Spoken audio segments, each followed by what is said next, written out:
Assalamualaikum warahmatullahi wabarakatuh. Salam sejahtera bagi kita semua. Om Swastiastu, Namo Buddhaya, salam kebajikan untuk kita semua. Pertama-tama, marilah kita panjatkan puji dan syukur kehadiran Tuhan Yang Maha Esa, karena atas rahmat dan karunia-Nya kita dapat berkumpul pada kesempatan yang berbahagia ini.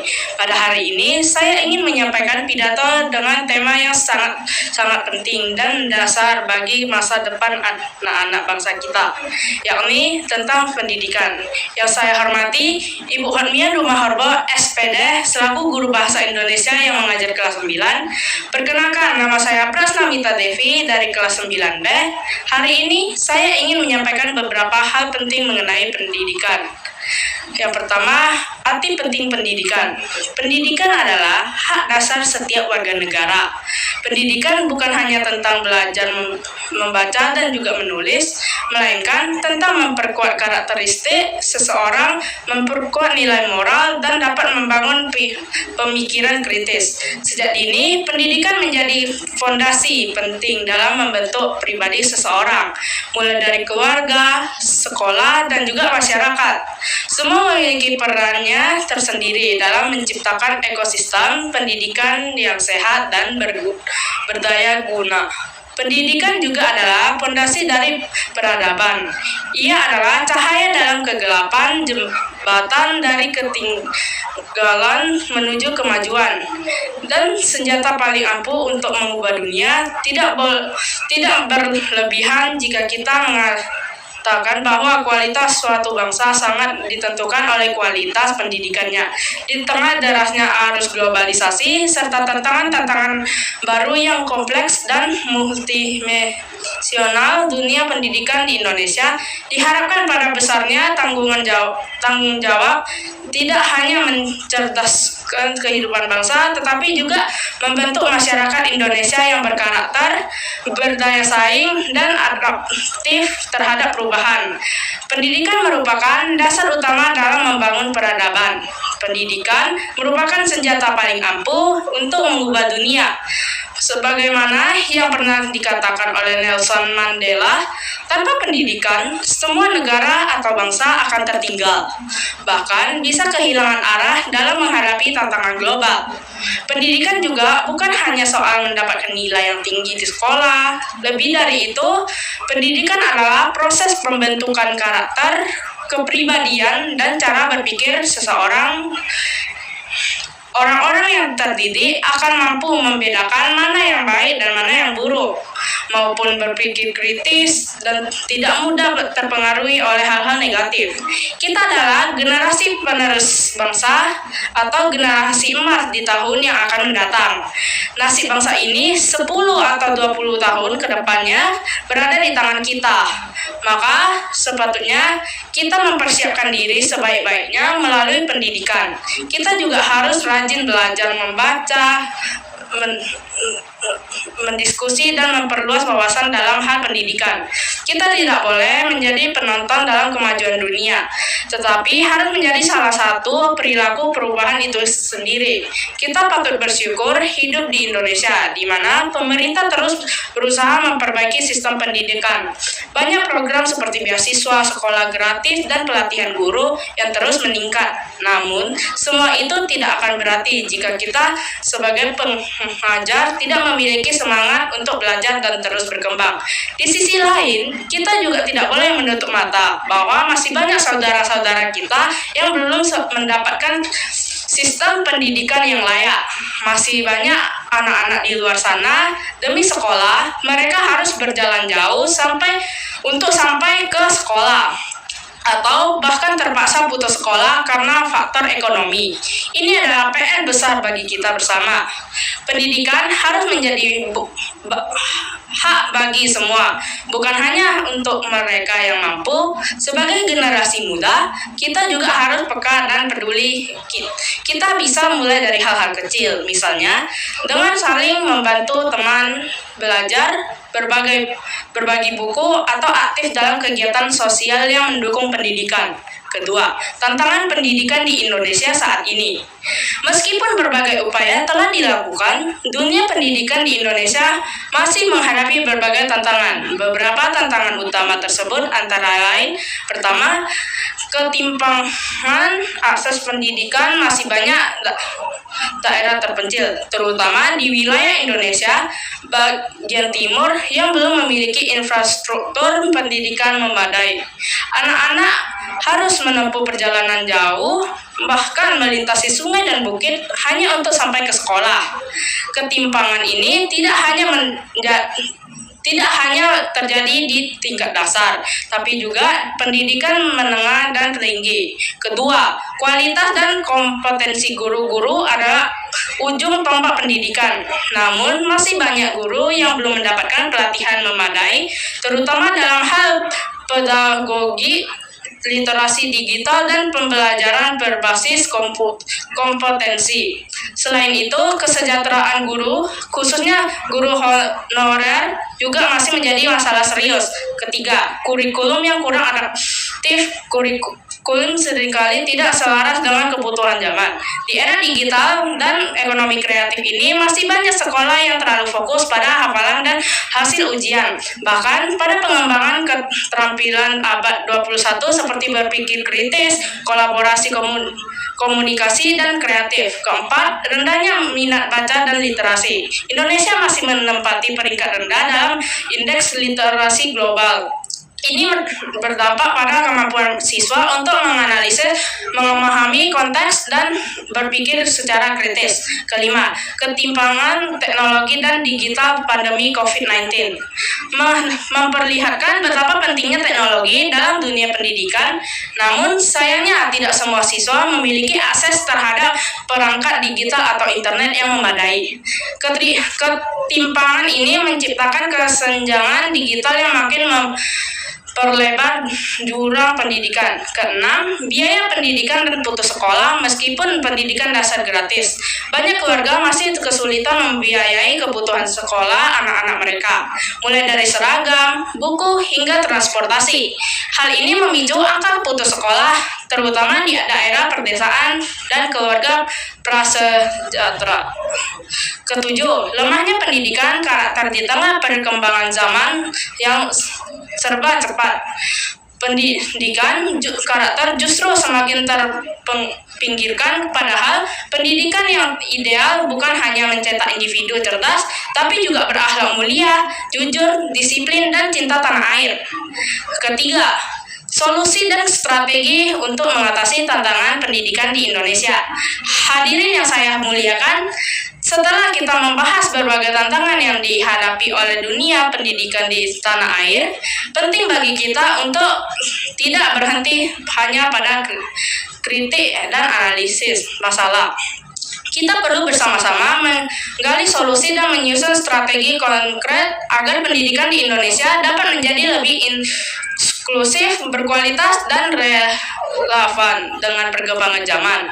Berikut adalah beberapa strategi dan solusi yang dapat dijadikan pijakan. Pertama, pemerintah akses pendidikan melanjutkan program afirmatif seperti BOS, KIP, dan beasiswa daerah 3T, serta penggunaan teknologi digital untuk menjangkau siswa di wilayah terpencil. Kedua, peningkatan kompetensi dan kesejahteraan guru, pelatihan rutin, pengembangan profesional, serta peningkatan kesejahteraan guru, terutama honorer. Ketiga, pembaruan dan penyelesaian kurikulum mendorong kurikulum merdeka dan penguatan pendidikan jurusan berbasis industri. Penguatan peran keluarga dan masyarakat, dukungan masyarakat dan kemitraan dengan dunia usaha. Kelima, digitalisasi dan inovasi dalam pendidikan, pemanfaatan platform daring, pembelajaran interaktif, serta penguatan infrastruktur digital. Peningkatan fasilitas pendidikan, pembangunan dan renovasi fasilitas sekolah, serta lingkungan belajar yang inklusif. Ketujuh, mengatasi kemiskinan dan putus sekolah, peluang program bantuan langsung dan layanan solusi yang mendukung pendidikan.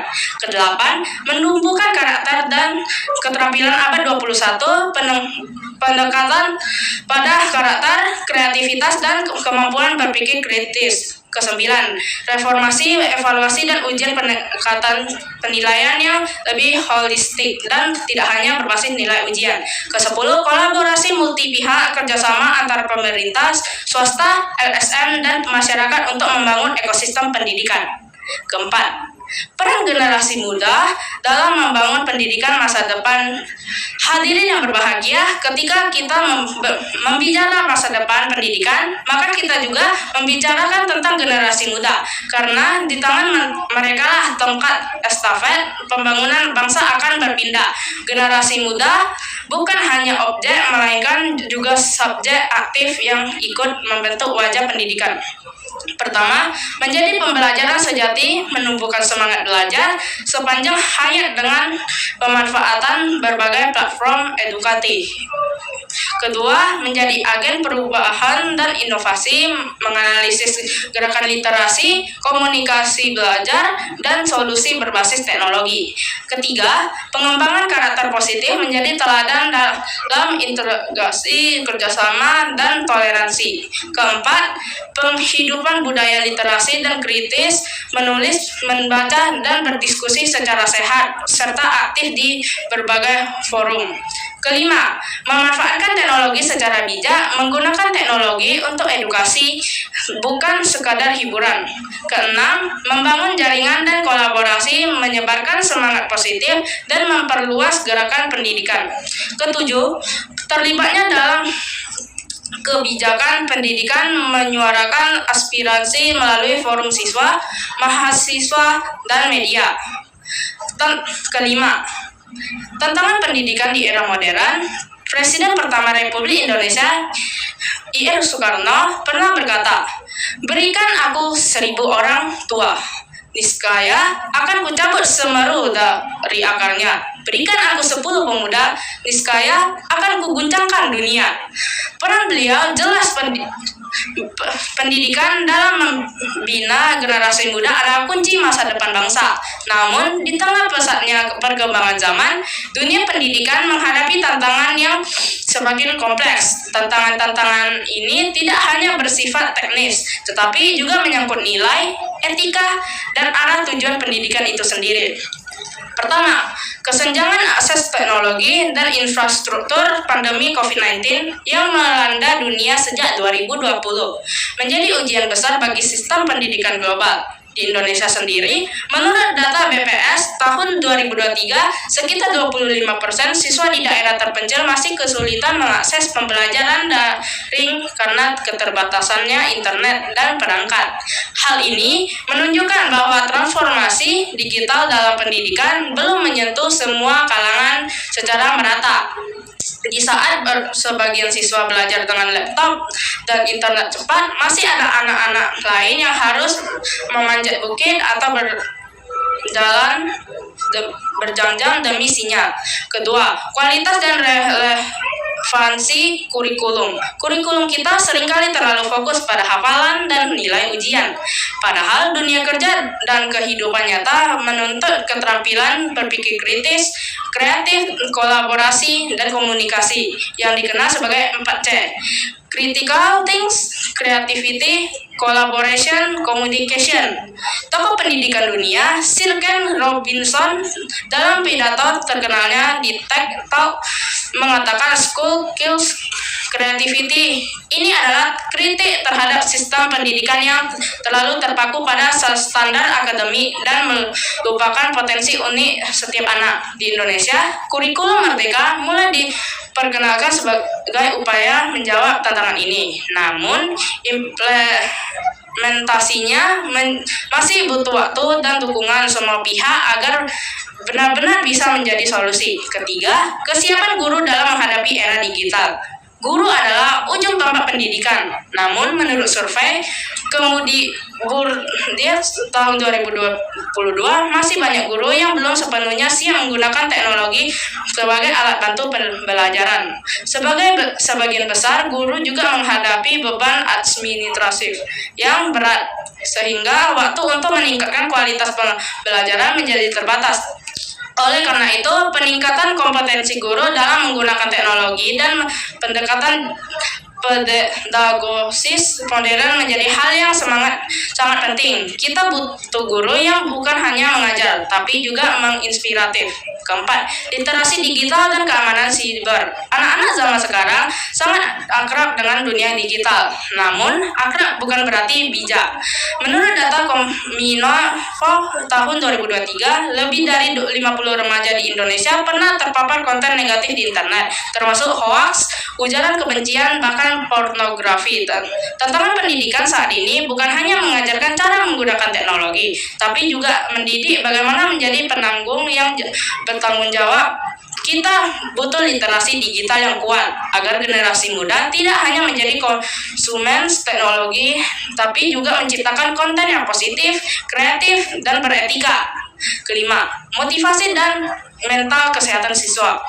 Tekanan akademik, isolasi sosial, dan ekspektasi tinggi dari lingkungan membuat banyak siswa mengalami stres dan kelelahan mental.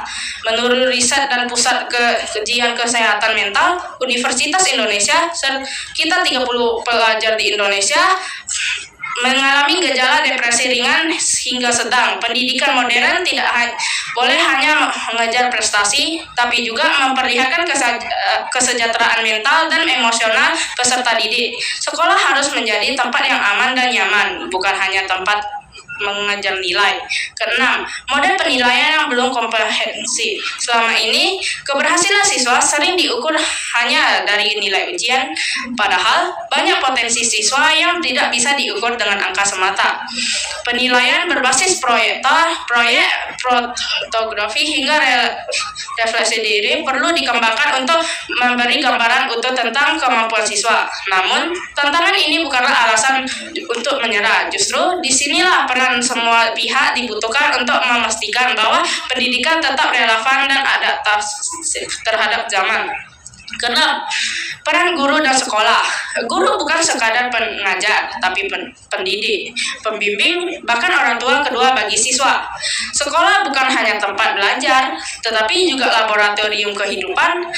Perlu ada pendekatan pembelajaran yang tidak hanya menekankan pada aspek kognitif, tetapi juga afektif dan psikomotorik. Pembelajaran berbasis proyek, diskusi, dan keterlibatan aktif siswa adalah bagian dari pendidikan abad 21. Peran guru dalam pendidikan, kita semua tahu bahwa guru adalah sosok utama dalam proses pendidikan. Dalam budaya Jawa, guru disebut sebagai digugu dan ditiru, yang artinya dipercayai dan dijadikan teladan. Ungkapan ini menunjukkan bahwa peran guru tidak hanya sebagai pengajar, tapi juga sebagai pembina moral, panutan sikap, dan panutan arah hidup bagi peserta didik. Menurut Ki Hajar Dewantara, Bapak Pendidikan Indonesia, guru harus bisa ngraso sung tulodo, ing madya mangun karso tut uri handayani. Artinya, di depan memberi teladan, di tengah membangun semangat, dan di belakang memberi dorongan. Inilah filosofi kepemimpinan dalam pendidikan yang masih sangat relevan hingga saat ini. Peran guru sangat beragam, antara lain sebagai pendidik. Guru tidak hanya mentransfer ilmu, tapi juga menanamkan nilai dan karakter. Kedua, sebagai fasilitator, guru membantu siswa belajar untuk sesuai dengan kebutuhan dan potensi masing-masing. Ketiga, sebagai motivator, guru membangun semangat siswa, apalagi ketika mereka mengalami kesulitan belajar. Keempat, sebagai inovator, guru perlu terus beradaptasi, terutama di era teknologi seperti sekarang, agar pembelajaran tetap menarik dan relevan. Namun menjadi guru di era modern bukan hal yang mudah. Tantangan semakin kompleks. Menurut survei tahun 2023, lebih dari 60% guru di Indonesia menyatakan perlu pelatihan untuk mengikuti perkembangan teknologi pendidikan. Ini menunjukkan pentingnya dukungan dan pengembangan kompetensi guru secara berkelanjutan. Peran sekolah dalam pendidikan. Selain guru, sekolah juga memegang peranan penting dalam membentuk karakter dan potensi siswa. Sekolah bukan hanya tempat mencari nilai, tapi juga tempat menambah kepribadian, belajar, bersosialisasi, serta mengenal nilai-nilai kehidupan. Peran sekolah di antara lain, pertama, sebagai lembaga pendidikan formal, sekolah mengajarkan ilmu pengetahuan, keterampilan, dan budaya akademik. Kedua, sebagai wadah pembentukan karakter lewat kegiatan ekstrakurikuler, organisasi siswa, pembiasaan sopan santun, dan tata tertib. Ketiga, sebagai lingkungan sosial di mata siswa, belajar berinteraksi, bekerja sama, menghargai perbedaan, dan menyelesaikan konflik secara sehat. Keempat, sebagai ruang aman dan terarah di mana siswa bisa berkembang dalam suasana yang konduktif, disiplin, namun juga penuh kasih sayang. Menurut laporan dari UNICEF dan Kemendikbud 2022, lingkungan sekolah yang aman dan suportif terbukti dapat meningkatkan motivasi belajar siswa hingga 30% lebih tinggi dibandingkan lingkungan yang kurang mendukung. Artinya, peran sekolah bukan hanya soal fasilitas, tapi juga soal suasana batin dan keterlibatan emosional. Sinergi guru dan guru dan sekolah tidak bisa berjalan sendiri-sendiri. Mereka adalah satu kesatuan yang saling melengkapi. Sekolah menyediakan sistem dan fasilitas, sementara guru menjalankan proses pendidikan secara langsung. Ketika guru berdedikasi dan sekolah mendukung, maka hasil pendidikan akan maksimal. Namun, di era modern ini, keduanya menghadapi tantangan besar, seperti pengembangan teknologi digital, perubahan perilaku generasi muda, kesenjangan sosial dan ekonomi, tuntunan kurikulum yang dinamis. Untuk itu, guru dan sekolah perlu berinovasi, saling belajar, dan tetap fokus pada satu tujuan, membentuk generasi yang cerdas, tangguh, dan berakhlak mulia. Seperti yang pernah dikatakan oleh Nelson Mandela, education is the most powerful weapon which you can use to change the world. Dan senjata itu akan semakin tajam jika guru dan sekolah bersatu padu, membekali peserta didik dengan ilmu, keterampilan, dan nilai-nilai kemanusiaan. Ketujuh, kolaborasi orang tua, sekolah, dan pemerintah dalam pendidikan. Pendidikan adalah tanggung jawab bersama. Pendidikan bukan hanya soal sekolah, bukan pula hanya bertanggung jawab guru atau pemerintah. Pendidikan adalah tanggung jawab kolektif yang harus dijalankan oleh 3 pilar utama. Keluarga, dalam hal ini orang tua, sekolah, dan pemerintah. Sebagaimana dikatakan oleh Ki Hajar Dewantara, setiap orang menjadi guru, setiap rumah menjadi sekolah. Artinya, proses pendidikan tidak bisa disertai sepenuhnya ke satu pihak. Butuh keterlibatan aktif semua unsur agar anak-anak bangsa bisa tumbuh menjadi pribadi yang cerdas, tangguh, dan berbudi pekerti luhur. Peran orang tua. Fondasi awal pembentukan karakter itu adalah orang tua. Orang tua adalah guru pertama dalam kehidupan anak. Di rumah, anak belajar berbicara, bersikap, dan memahami nilai-nilai dasar kehidupan. Menurut data UNESCO tahun 2021, lebih dari 60% karakter anak dibentuk dalam lingkungan keluarga. Jauh sebelum mereka masuk sekolah, orang tua yang aktif mendampingi anak dalam proses belajar akan menjadi dampak besar, seperti anak lebih percaya diri, prestasi akademik meningkat, resiko perilaku menyimpang berkurang. Namun, di era modern ini, tidak sedikit orang tua yang menyerahkan seluruh proses pendidikan kepada sekolah. Mereka abai terhadap perkembangan akademik dan psikologis anak. Padahal kolaborasi justru dimulai dari perhatian dan komunikasi di rumah. Peran sekolah sebagai ruang pembelajaran dan sosialisasi. Sekolah adalah tempat anak mengembangkan potensi intelektual dan sosialnya. Disinilah anak belajar struktur, tanggung jawab, etika publik, dan tentu saja ilmu pengetahuan. Namun, sekolah tidak cukup hanya menyediakan kelas dan kurikulum. Sekolah harus menjalani hubungan yang erat dengan orang tua. Karena hanya dengan memahami latar belakang siswa, sekolah bisa memberikan pendekatan yang tepat dalam mendidik. Program seperti rapat orang tua, siswa, parting class, home field, hingga forum komunikasi antara guru dan wali murid adalah bentuk nyata kolaborasi sekolah dan keluarga.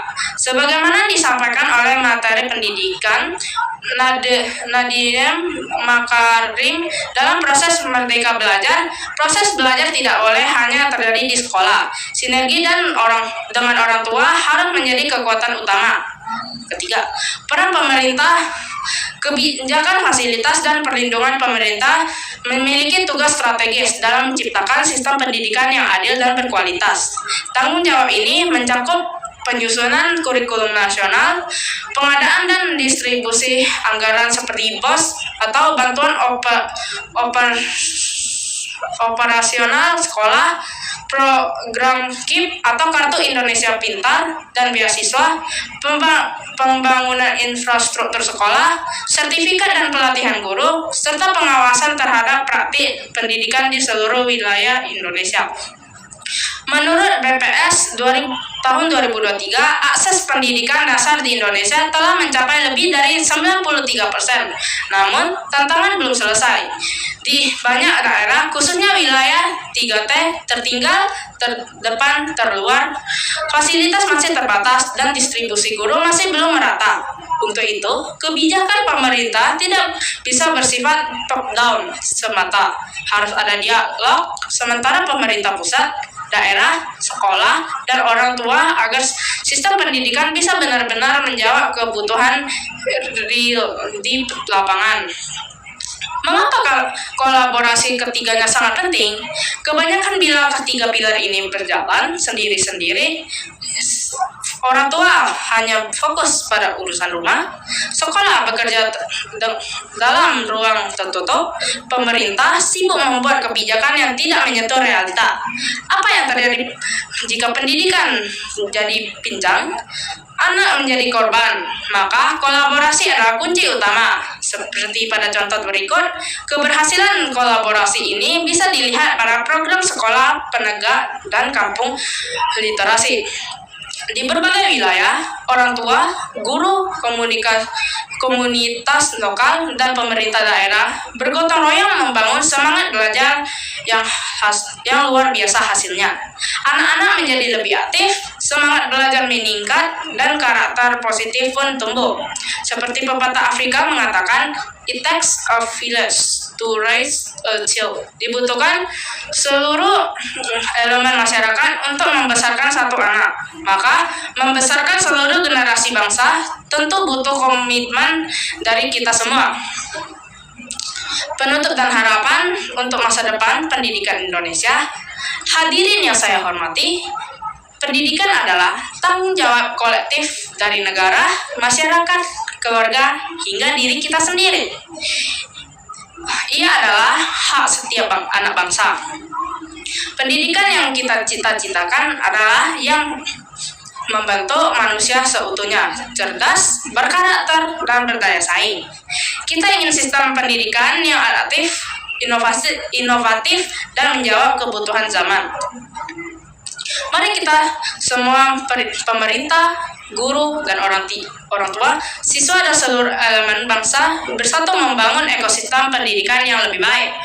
Mari kita jaga bara semangat pendidikan dan